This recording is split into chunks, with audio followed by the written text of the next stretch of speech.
ਚੋਰੀ ਤਿੰਨ ਭਰਾ ਹਨ ਕਾਲੇ ਸਿਆ ਜੰਗਲ ਦੇ ਵਿੱਚ ਲੰਘਣ ਡੇ ਹਨ।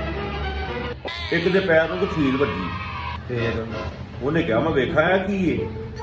ਉਹ ਵੇਖਿਆ ਤੇ ਇੱਕ ਸ਼ਰਾਬ। ਉਹ ਬੜਾ ਰਾਜੀ ਹੋਇਆ। ਉਹਨੇ ਕਿਹਾ ਕਿ ਆਹ ਬਾਤ ਸੋਨੇ ਦਾ ਸ਼ਰਾਬ ਏ। ਉਹ ਸਾਫ਼ ਕਰਨ ਲੱਗਾ ਉਹਨੇ ਜਿੰਨ ਨਿਕਲਾਇਆ। ਕਿਹੋ ਜਿਹਾ? ਉਹ ਜਿੰਨ ਜਿਸ ਤਰ੍ਹਾਂ ਦਾ ਹੁੰਦਾ ਏ ਹੋਰ ਕਿਸ ਤਰ੍ਹਾਂ ਦਾ ਤੇਰੇ ਨਾਲ ਤਾਂ ਨਿਕਲਣਾ ਸੀ। ਉਹ ਮੇਰੇ ਨਾਲ ਦੇ ਜਿੰਨ ਮਰ ਗਏ ਆ।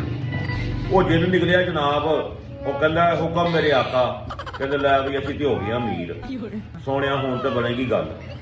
ਉਹ ਕਹਿੰਦਾ ਵੀ ਤਿੰਨ ਜਿਹੜੇ ਬੰਦੇ ਹੋ ਤੁਸੀਂ ਇੱਕ ਇੱਕ ਖੁਆਇਸ਼ ਆਪਣੀ ਪੂਰੀ ਕਰਾ ਲਓ। ਤੁਸੀਂ ਮੈਨੂੰ ਕੱਢਿਆ ਤੁਹਾਡੀ ਨੇਕੀ ਏ। ਮੈਂ ਬੜੇ ਸਾਲਾਂ ਤੋਂ ਫਸਿਆ ਸਾਂ ਤੇ ਇੱਕ ਇੱਕ ਖੁਆਇਸ਼ ਤੁਹਾਡੀ ਪੂਰੀ ਹੋਣੀ। ਉਹ ਇੱਕ ਜਿਹੜਾ ਭਰਾ ਸੀ ਨਾ ਕਾਲਾ ਸਿਆ ਉਹ ਕਹਿੰਦਾ ਮੈਨੂੰ ਅੰਗਰੇਜ਼ ਬਣਾ ਦੇ ਤੇ ਚਿੱਟਾ ਸਫੈਦ। ਕਿੱਥਾ ਸਿਆ? ਉਹ ਚਿੱਟਾ ਸਫੈਦ ਉਹਨੇ ਜਨਾਬ ਸ਼ਮ ਕੀਤਾ ਤੇ ਉਹ ਅੰਗਰੇਜ਼ ਬਣ ਗਿਆ। ਵਾਹ। ਦੂਸਰੇ ਨੂੰ ਕਹਿੰਦਾ ਹਾਂ ਭਾਈ ਤੂੰ ਦੱਸ।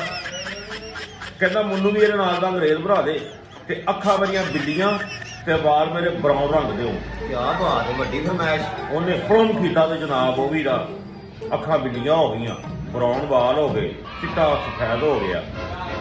ਉਹ ਤੀਸਰੇ ਨੂੰ ਕਹਿੰਦਾ ਹਾਂ ਬਈ ਤੂੰ ਦੱਸ। ਕਹਿੰਦਾ ਨਹੀਂ ਰਹਿਣ ਦਿਓ ਭਾਈ। ਉਹ ਕਹਿੰਦਾ ਨਹੀਂ ਦੱਸ। ਉਹ ਕਹਿੰਦਾ ਨਹੀਂ ਰਹਿਣ ਦਿਓ ਖੈਰ ਏ।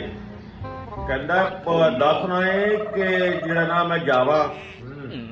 ਕਹਿੰਦਾ ਚਲੋ ਫਿਰ ਖੁਆਇਸ਼ ਤੇ ਪੂਰੀ ਕਰਵਾਣੀ ਹੈ ਹੁਣ। ਕਹਿੰਦਾ ਇਹਨਾਂ ਦੋਵਾਂ ਨੂੰ ਮੇਰੇ ਨਾਲ ਦਾ ਕਰ ਦਿਓ। ਇਹ ਕਾਲੇ ਕਾਲੇ ਫੇਰ ਵਿਚਾਰੇ ਕਾਲੇ ਦੇ ਕਾਲੇ। ਉਹ ਹਾਲ ਹੈ ਸਾਡਾ ਕਿ ਕਾਰੋਬਾਰ ਹੈ ਕੋਈ ਤੇ ਫਰਮੈਸ਼ਾਂ ਦੇ ਘਰ ਅਖੀਰ ਦੀਆਂ ਅਸੀਂ ਫੇਰ ਕੰਗਲੇ ਦੇ ਕੰਗਲੇ। ਹਾਂਜੀ ਅੱਲਾ ਵਾਰਸ। ਕੋਈ ਗੱਲ ਨਹੀਂ, ਅੱਲਾ ਖੈਰ ਕਰੇ।